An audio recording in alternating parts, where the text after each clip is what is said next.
Manever I say ma PENDREAM TV. PENDREAM TV there, I see them yopo. I am so proud of the NPP because believe me, Annie, what we have now is the first step towards breaking the 8. It's a recognition of the nuanced views in the party. And I'm so proud that all 4 aspirants took together, held their hands and said, we promise to support the NPP. So guess what we are going to have? We are going to have diverse views in coming together to fight the NDC. That's a strong ammunition they have to be careful of. You have 95% people voting for one person who has failed twice, and you are okay with it. 95, 90, and you are okay with it. So where are your nuanced views? How are you going to look at your internal issues and ask yourself that, is there anything we need to tidy before we get out? We've done our so. Now we are out. So that's what we are bringing the fight to you now. So that's how I was doing the comparison for me, of the that's how I see percentages it. in my head. You understand? If the NPP who winner has ever done a research and gone and getting that? If the NPP winner is pulling about 61% and the NDC is pulling about 98%, more than 98%, it shows that there is a bit of some cracks in the NPP, which as a party you have to focus on. If you look at our history and look at our numbers, look at our vote patterns at every primaries. The highest was President John Ejekun-Fuor, who got 64%. President Akufo-Addo in his first time got 47 points. So it is not a party where you are going to get 90, 98, unless it's an acclamation or endorsement. So for us within the party, our analysis tells us that we are on our right. No, acclamation, endorsements, not acclamation, endorsement. That is not what we were doing. It was not an acclamation. No, I haven't even talked about that. I haven't spoken about President Mahama. I said the NPP as a party, we look at our statistics. Okay. It is only when you are going to do acclamation or endorsement that you get 98. Okay. That's what I said. Remember that President Akufo-Addo has had one like that before in 2020 when we just went ahead and said he's a sitting president. So for us, every time we have had a primary contest, a presidential election contest, we look at our statistics and we know that this is how it is going to be. The NPP has a history where 17 candidates have competed before. We worked well to ensure that these electoral processes get better every time.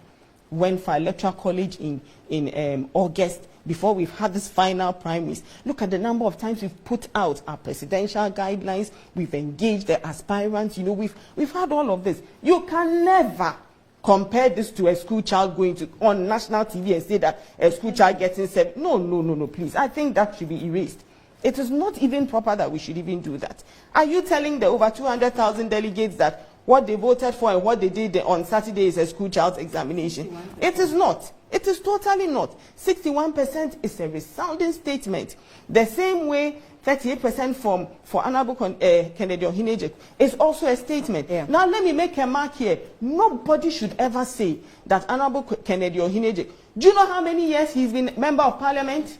Do you know what he has done in the central region? Do you know that he's an icon in the party? Look, there are areas where as a party, if we are going to campaign and we don't go with Honorable Kennedy Ohineje's face, Ejapon's face, we don't even know how he is an icon. He's a figure in the, he's a well-known voice in our political space. He entered politics years ago. I am proud to say that, in fact, my father-in-law, who was of blessed memory, actually held Honorable Kennedy's hand in Asin area when he was being introduced to the chiefs over 20 years ago.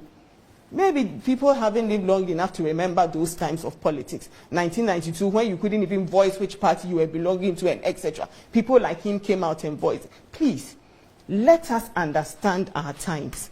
Let us understand what we represent. The over 200,000 delegates that voted, do you know the ages between them? I look at the age ratio, I look at the transition that has taken place. Our internal elections that took place last year, there was over 55% change in the delegates. The delegates that have come forward have new ideas, have new beliefs, have new strength, and they have expressed their views. We are an accepting, an inclusive, and a representational party. We stand for the rights and the freedoms and the democracies of every single individual. Therefore, we have embraced these views. What we wanted is for everybody to unite and say that despite my diverse views, we will still come together. And that is what they have done. And they did it, and they are going to work together. Every one of them has committed that we will work towards the 2024 victory. How do you work towards a 2024 victory? You work towards it by making sure that your nuances, the diverse views, and the issues are being incorporated for you going forward. We have over a year, or maybe a year, I would say a year, because I don't count next year, December, as part of it, for us to go forward with this. What were the delegates that supported Honorable Kennedy? What were they looking for? What did he speak to? What was his message? What was the message of Dr. Akoto? What was the message of Honorable Adai? What was all of them, even if it is one delegate that voted for them? What were their views? Unless you've said you don't belong to the NPP anymore. But as long as you belong to the NPP, we have to listen to you. We have to make room for you and listen. But that said, Annie, there's only one winner in every contest. What we needed was over 51%. We got more than that. So please, all those outside the party, stop your noise. Leave us who are within the party, who know what we were looking for, what our aims and our objectives were, what we wanted to get from this presidential election. We are happy, we are satisfied. For me, the number one priority was let it be peaceful. Let it be done peaceful, successful. Let that victory be one which we can all speak to. And it did. 61% is a resounding victory in the eyes of the party. Let the naysayers say what they want to say. It is us who are going forward, and we want to know what we want to do. Now, let me go to Dr. His Excellency Dr. Bawumia's speech, and what he talks about, the fact that he has a vision. Annie, every human being on earth has a vision and a style. No matter who you are, everybody delivers things in a different way. And the Constitution, unless people are not reading the 1992 Constitution, that we all live and abide by, the Constitution is very clear on the mandate of a president and on the mandate of a vice president. He says a vice president performs tasks on behalf of the president, or basically acts in the absence of the president when he's out of jurisdiction, and so on and so forth. I cannot understand when people want to say that if President Akufo-Addo came out and spoke about his vision when he was campaigning, and today Vice President, His Excellency Dr. Mahmoud Bawumia, comes out and says that when I become president, this is my vision, or in my quest and in my campaign to become president, this is my vision. People say that, why does he have a different vision? Why won't he have a different? Everybody has a way that they want to go. Look, he says, I recognize the demands to create more opportunities for the youth. It is recognizing the needs of our time, improve the well-being of our people.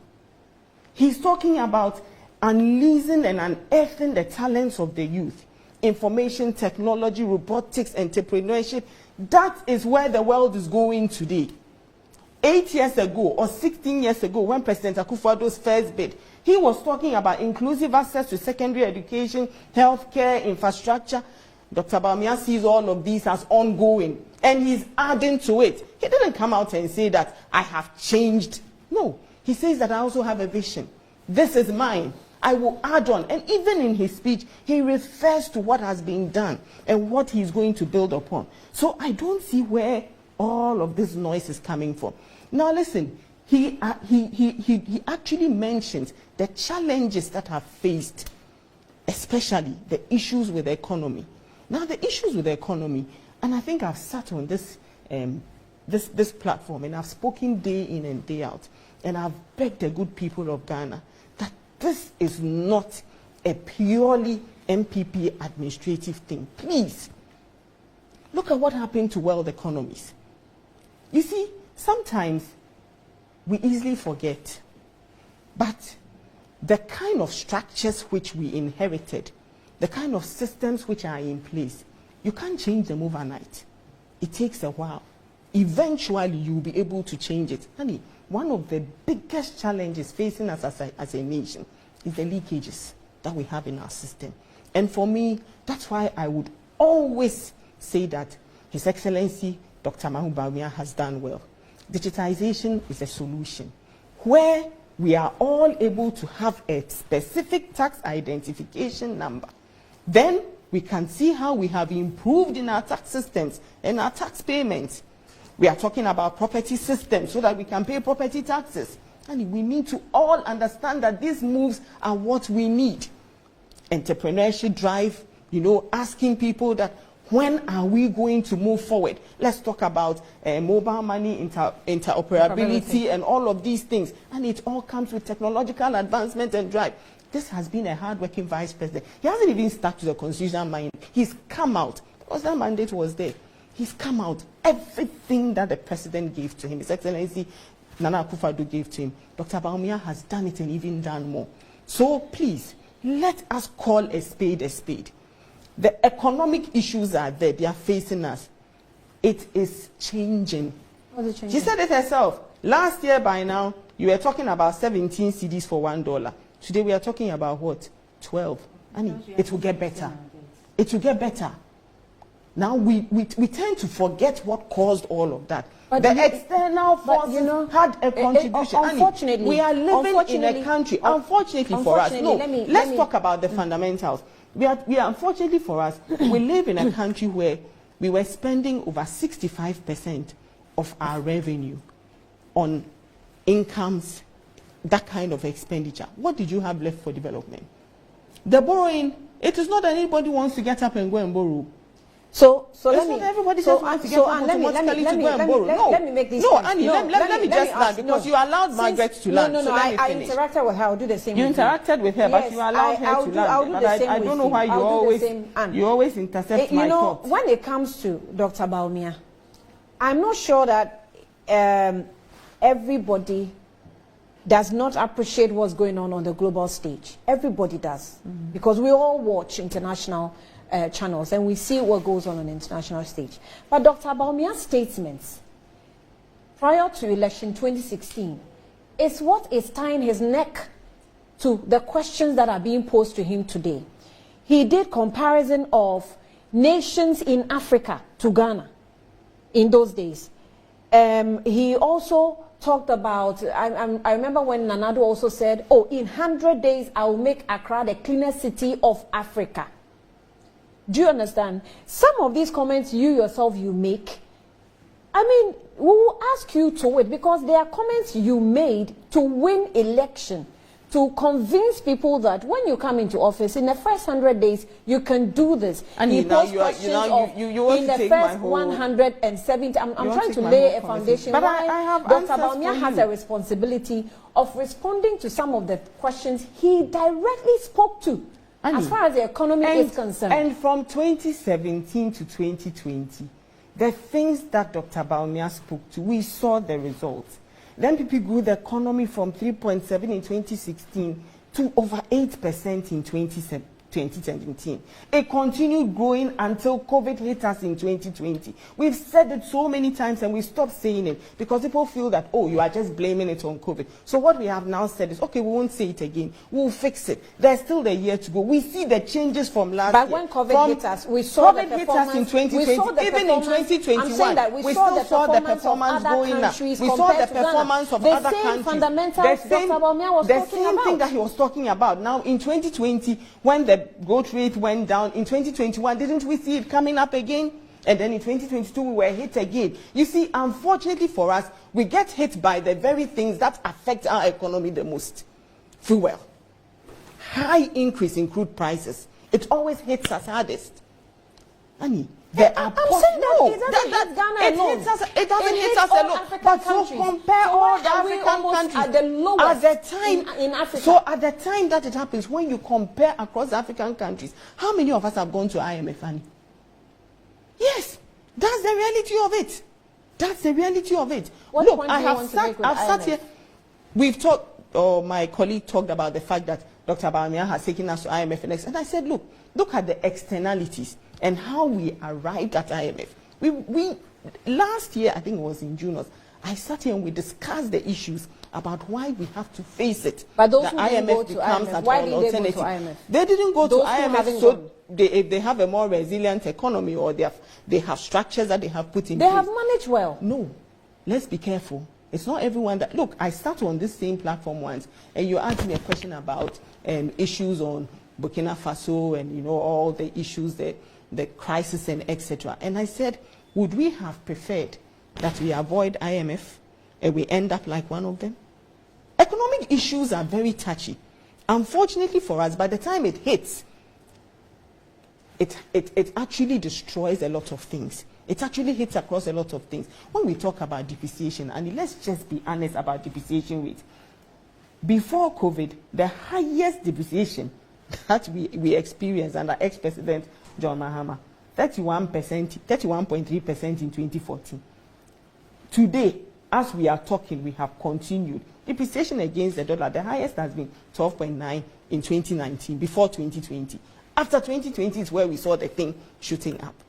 Now it is being worked upon. How would we have gone from 17 to 12.5 if nothing is being done about it? So by now we should be seeing it going up. Go check countries like South Africa. It's not coming down, it is still going up. You know, so at the end of the day, let's also see where the issues are being fixed. That it was fixed before 2020. Then came this double whammy. Here came COVID. Then came the war. So even when you are trying to move things into a more stable direction, it still hits. Then you have to go and address. Today we are close to the external market. We have to talk about making sure that our own domestic revenue. And that's what has led us to all this debt exchange and things. And look, nobody says that the NPP is not sensitive or this administration is not sensitive. No.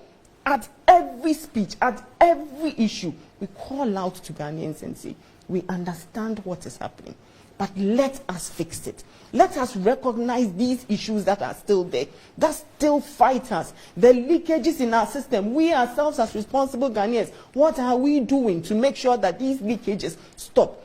Nana Akufo-Addo cannot go and tell you that don't put your water meter, don't do illegal connection and etc. But Annie, that is the reality of it. These are the leakages that face us consistently. At the same time, too, he cannot say that because there's over how many people causing leakages in the system in water and electricity, I'm going to turn all of it off. No, the government still has to circumvent all of these. And what do you think it has taken to keep the lights on? So let us also call a spade and say, let us be realistic. Dr. Bawumia did not promise streets laced of gold. He said we will fix it, and they fixed it.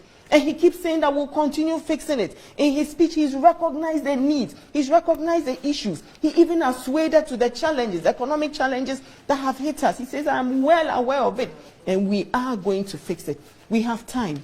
Given this time, we will fix it, Annie. I will come back here, and I know I'll sit on this platform and I'll talk to you about how we consistently are fixing the issues. I don't see this thing as a gloomy situation. No. Right. The challenges we have recognized, they are there, Annie. We feel it day to day. But that does not take us back to what we were going through in 2016. No, we don't want to go back there. We will fix it.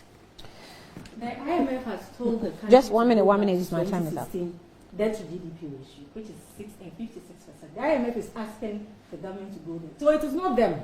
It is how the economy has been mismanaged. And I don't know why this analogy is making us so unnerving. Annie, I'm talking about percentages. I'm rather worried about how you make very, Methuselahs in NPP comparisons about using it is not the Methuselahs my focus is on. It's on the candidate who has failed. No, the candidate hasn't failed. 61% is total rejection, coupled with all the things that came with it. 61% the 400 Ghana cedi delegates, over 200,000 delegates. 61% is a failure. If Methuselahs voted for Dr. Bawumia, so what? It is not them. The focus is your candidate. He is not popular in your party. The NDC has a problem with our candidate. I don't know why. But you should be happy with that, no?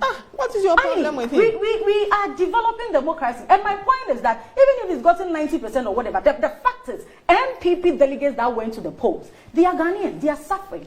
One of their candidates, their presidential aspirant, apparently the father of the founder of the NPP, said it. That NPP people are suffering since 2016. They expect otherwise. That is why they gave him that abysmal performance. So it is the scoring. Dr. Bawumia should have at least scored within their prediction. You know, I've always wondered, 75 to 80. The 37 is below their own prediction. The 37.2% that it's below ex-President John Mahama so got in 2016. my focus is not on the Methuselahs in NPP that voted, but my focus is that the candidate is a bad candidate. Who are the Methuselahs? He has failed. Right.